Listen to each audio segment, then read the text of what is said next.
Hello everyone, कैसे हैं आप सभी लोग। आशा करता हूं आप बहुत अच्छे होंगे। तो आइए दोस्तों, हम लोग हमारे नेशनल और इंटरनेशनल करंट अफेयर इस पर्टिकुलर वीडियो में हम पढ़ते हैं। बहुत सारे बच्चों की रिक्वेस्ट रहती है कि सर ये वीडियो आप रेगुलर करवा दिया करें, क्योंकि आपके जो डिटेल एक्सप्लेनेशन का वे है वो हमें बहुत काम आता है। तो चलिए, आप कॉपी पेन लेके तैयार हो जाइएगा और आप लोगों को इस वीडियो में ले चलता हूँ मैं। बहुत अच्छे और बहुत इंपॉर्टेंट और यकीनन वैल्यूबल क्वेश्चनों का लेवल बहुत अच्छा होता है, जो आप सिविल तक के लिए इनको प्रिपेयर कर सकते हो। खैर, पहला सवाल है कि राधा रतूड़ी को निम्नलिखित में से किस राज्य की पहली महिला मुख्य सचिव नियुक्त किया गया है अभी हाल ही में। तो राधा रतूड़ी को अभी हाल ही में उत्तराखंड की पहली महिला मुख्य सचिव। मैं आपको पहले बता देता हूँ, किसी भी आईएएस के लिए, कोई भी अगर एक आईएएस अधिकारी होता है ना, तो आईएएस के लिए सबसे बड़ी या सबसे ऊंची पोस्ट जो होती है ना, वो यही होती है, मुख्य सचिव ही होती है, जिसको आप लोग चीफ सेक्रेटरी के नाम से जाना करते हैं। चीफ सेक्रेटरी ही होती है, सबसे ऊंची पोस्ट होती है किसी भी राज्य के अंदर जो होती है।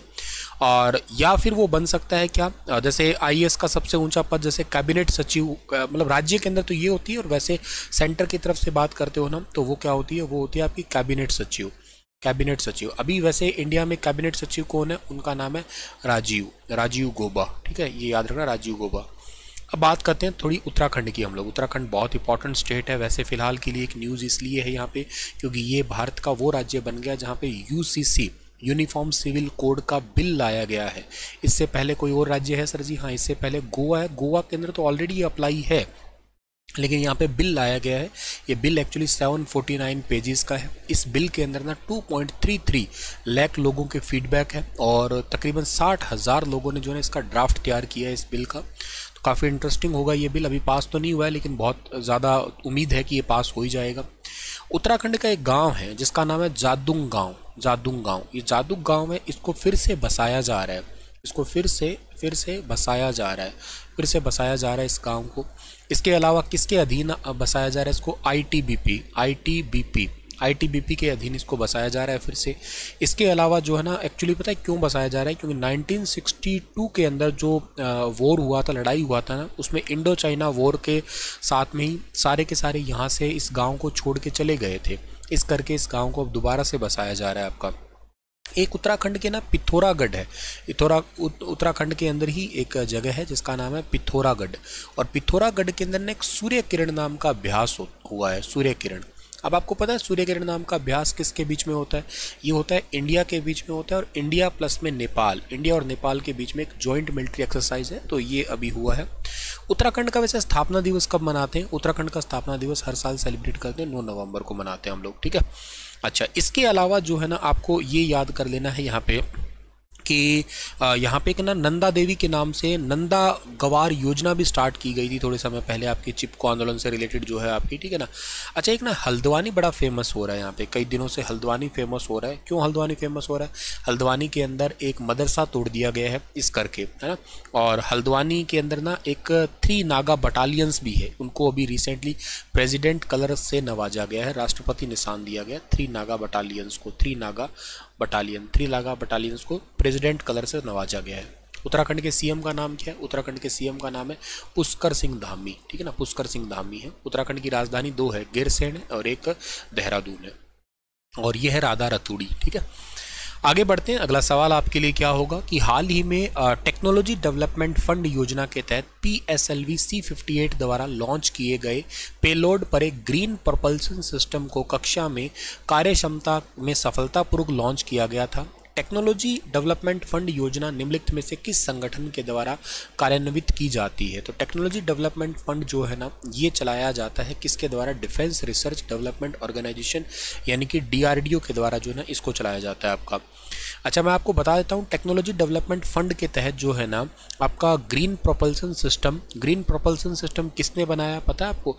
ग्रीन प्रोपल्सन सिस्टम बनाया गया है इसके द्वारा आपका बेला की तरफ से। ठीक है ना, या बेलाट्रिक्स इसको कह सकते हैं। बेलाट्रिक्स कंपनी है एक आपकी, इसका पूरा नाम है बेलाट्रिक्स एरोस्पेस है, इसके द्वारा बनाया गया है इसको। बेंगलोर की कंपनी है ये। और DRDO के तहत जो है ना PSLV C58, ये मैंने थोड़े दिन पहले पढ़ाया था एक अलग सा वीडियो बना के। PSLV C58, इससे भारत में एक्सपोसेट लॉन्च किया गया। ये एक्सपोसेट क्या है? ये एक्सरे को स्टडी करने के लिए इसरो ने 1 जनवरी 2024 को लॉन्च किया था। एक्सरे पोलारीमीटर इसको बोलेंगे। दुनिया का दूसरा मिशन है, इससे पहले 2021 में नासा ने भी लॉन्च कर दिया था, तो ये दुनिया का दूसरा मिशन होने वाला है आपका। तो डीआरडीओ का टेक्नोलॉजी डेवलपमेंट फंड योजना है, इसके तहत जो ना ग्रीन प्रोपल्सन सिस्टम लॉन्च किया गया है अभी हाल ही में। अच्छा, एक बात और बताता हूँ मैं आपको कि रक्षा मंत्रालय के कोष में इस बार का जो बजट आया है ना, उस बजट में इस टेक्नोलॉजी डेवलपमेंट फंड को कितने पैसे मिले पता है आपको? इसको मिले 60 करोड़ रुपए मिले हैं अभी इसके लिए, ठीक है ना। बजट के लिए 60 करोड़ रुपए दिए गए अभी हाल ही के जो बजट पेश किया गया था निर्मला सीतारमण जी के तहत। डीआरडीओ में एक सुधार कमेटी है, सुधार कमेटी मतलब अभी बनाई गई है वैसे, और उसके हेड बनाए गए हैं के विजय राघवन को, ठीक है ना। के विजय राघवन को बनाया गया। डीआरडीओ का फुल फॉर्म आप जानती हो, 1 जनवरी 1958 को डीआरडीओ की स्थापना हुई थी। नीतू ग्रोवर बनाम भारत संघ, ये नीतू ग्रोवर बनाम भारत संघ का एक मामला है जो हाल ही में समाचारों में देखा गया है। किससे संबंधित है? ये एक्चुअली सापिंदा मैरिज से रिलेटेड है। देखो सापिंदा मैरिज क्या होता है? ये सापिंदा मैरिज का मतलब ये होता है कि पिता की साइड से 5 जनरेशन और माता की साइड से मतलब या लड़की की साइड से 3 जनरेशन आपस में जो है ना सापिंदा जोन्स में आते हैं, ये कभी आपस में शादी नहीं कर सकते हैं। यही होता है सापिंदा मैरिज। ये दिल्ली हाई कोर्ट का केस था अभी रिसेंटली। हिंदू मैरिज एक्ट 1955 में यही कहा है कि पिता की तरफ से 5 पीढ़ी तक के रिश्ते, कजन से विवाह मान्य नहीं है, और माता की तरफ से 3 पीढ़ी तक के विवाह जो है ना, ये आपके सापिंदा विवाह कहलाएंगे, मतलब आपस में शादी नहीं कर सकते ये, ठीक है। तो इसी करके न्यूज़ में था थोड़े दिन से अभी। हाल ही में निम्नलिखित में से किस देश ने अपने पहले चंद्र mission deep space radiation probe की घोषणा की है? तो डीप स्पेस प्रोब की घोषणा अभी हाल ही में की है ताइवान ने। ऑप्शन नंबर सी इस सवाल का ठीक रहेगा। और ये बहुत छोटा सा मिशन है, केवल 400 ग्राम का ही है ये, ठीक है ना। बहुत ही मतलब लाइट इन वेट कह सकते हो आप लोग। अच्छा, ताइवान की एक कंपनी है जो खूब न्यूज़ में थी थोड़े दिन पहले, जिस कंपनी का नाम है फॉक्सकॉन। और इस फॉक्सकॉन कंपनी के चेयरमैन का नाम पता है क्या आपको? इसका नाम है यंग लियू। और यंग लियू को इस बार साल 2024 का पद्म भूषण अवार्ड से सम्मानित किया गया है। इस करके इंपॉर्टेंट है आपका यंग लियू, हाँ, ताइवान की कंपनी के। हाल ही में क्षमता निर्माण आयोग यानी कि कैपेसिटी बिल्डिंग कमीशन ने भारत सरकार के प्रधान वैज्ञानिक सलाहकार कार्यालय office of the principal scientific advisor के सहयोग से निम्नलिखित में से किस संस्थान में युवा वैज्ञानिक प्रवेश प्रशिक्षण कार्यक्रम young scientist induction training program start किया है? तो ये किसने स्टार्ट किया है अभी हाल ही में?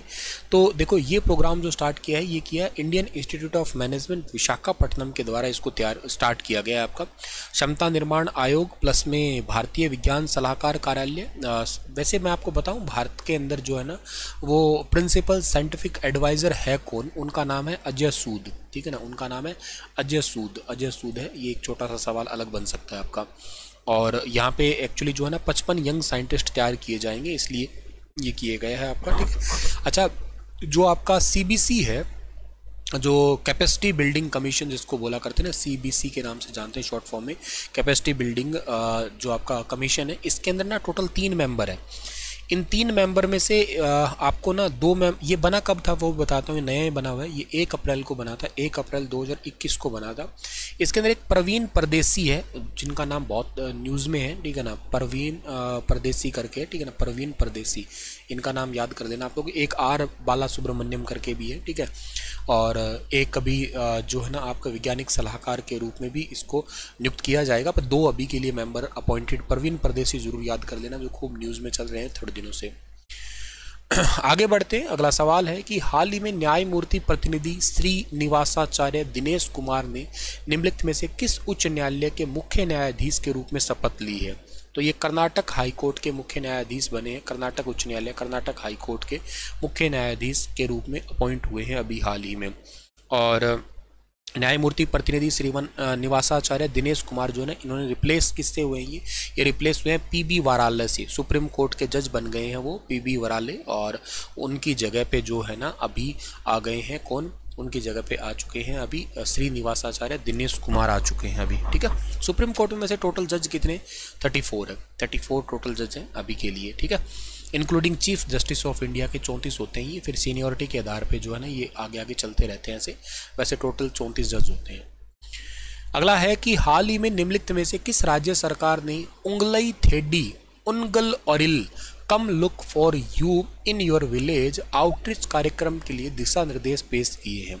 तो ये अभी हाल ही में तमिलनाडु ने जो ना ऐसे दिशा निर्देश पेश किए हैं। तो ऑप्शन नंबर बी इस सवाल का ठीक है, कम look for you in your village. ठीक है, ये अभी एक एक्चुअली जो है ना एक नया आइडिया है, NK स्टालिन का एक आइडिया था ये, जो IAS कलेक्टर हर तकल्लुफ़ से 24 घंटे यहाँ पे बिताएंगे, किस प्रकार की योजना, इन योजनाओं पे नज़र वगैरह रखेंगे। ठीक है ना, तो इसके लिए तमिलनाडु के अंदर ऐसा किया गया है। वैसे मैं आपको बता देता हूँ, भारत के अंदर अभी फ़िलहाल के लिए ना सबसे ज़्यादा जो वेटलैंड साइट है ना वो तमिलनाडु के अंदर ही है। टोटल वेटलैंड साइट भारत में कितनी है? 80 है। 3 नए कर्नाटक में बने अभी हाल ही में, तो ये भी याद कर लेना आप लोग। ठीक है, और 2 नए बने हैं तमिलनाडु के अंदर ही बने हैं आपके, और 3 नए कर्नाटक में, 3 और 2 5, पहले 75 थे, अब टोटल 80 हो चुके हैं। 80 रामसर साइट हो चुकी है इंडिया के अंदर अभी। चलो सर, अगला सवाल हमारे पास में क्या है कि निम्नलिखित में से कौन सी किताब है Kashmir travels in paradise on earth.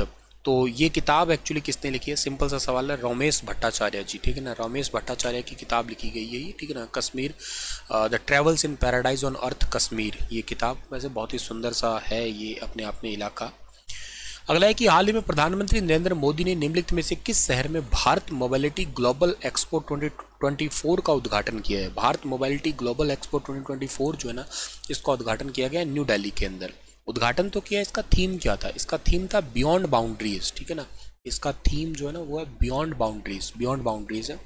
Engineering export promotion council है, उसके तहत इसको तैयार किया गया है, या इसका पूरा एक सेटअप किया गया है कंप्लीट। वाणिज्य मंत्रालय के स्पॉन्सर करता है इसको, 1955 में जो बना था आपका ये इंजीनियरिंग एक्सपोर्ट प्रमोशन। अगला जो सवाल हमारे पास में आता है वो है कि हाल ही में निम्नलिखित में से किस बंदरगाह ने जनवरी 2024 में 14.32 मिलियन मैट्रिक टन कार्गो को संभाला, जो भारत के प्रमुख बंदरगाहों के इतिहास में सबसे अधिक मासिक कार्गो है। तो ये पारादीप बंदरगाह है, इसने सबसे ज़्यादा संभाला है। और ये पारादीप बंदरगाह है कहाँ पे? ये पड़ता है उड़ीसा के अंदर। ठीक है ना, ये है उड़ीसा में। अच्छा, उड़ीसा में भी कहाँ पे है? ये उड़ीसा के अंदर, ये जगत सिंहपुर के अंदर, जगत सिंहपुर डिस्ट्रिक्ट है, वहाँ पे है ये आपका। और भारत में सबसे ज़्यादा मासिक कार्गो इसने संभाला है, काफ़ी ज़्यादा आंकड़े के साथ में। 2 नंबर पे कौन है बताऊँ आपको? 2 नंबर पे जो है वो पोर्ट है आपका मुर्मू पोर्ट है। ठीक है ना, मुंद्रा पोर्ट है, सॉरी मुर्मू तो नहीं होगा, मुंद्रा ही होगा। हाँ ठीक है ना, मुंद्रा पोर्ट होगा आपका। ये आपका पड़ता है पोर्ट गुजरात के अंदर। ठीक है ना, गुजरात के अंदर पोर्ट है। उसका आंकड़ा है 16.1 मैट्रिक टन कार्गो है। भारत में वैसे 13 मेजर पोर्ट्स हैं, बहुत बड़े पोर्ट है ना वो यही है आपके यहाँ पे। ठीक है, तो गुजरात वाला है जिसने 16.1 मैट्रिक टन कार्गो, हालांकि वो नवंबर का आंकड़ा था, अभी जनवरी का आंकड़ा लेटेस्ट देखो 14.32 के साथ में यही है। आप चाहे इसको ना भी याद करें तो यही याद कर लो, तो मोर देन एनफ रहेगा ये आपको। ठीक है, चलिए खैर, तो इतने क्वेश्चन हम लोग कर लेते हैं, बाकी के क्वेश्चन हम लोग कल डिस्कस करेंगे। Thank you so much.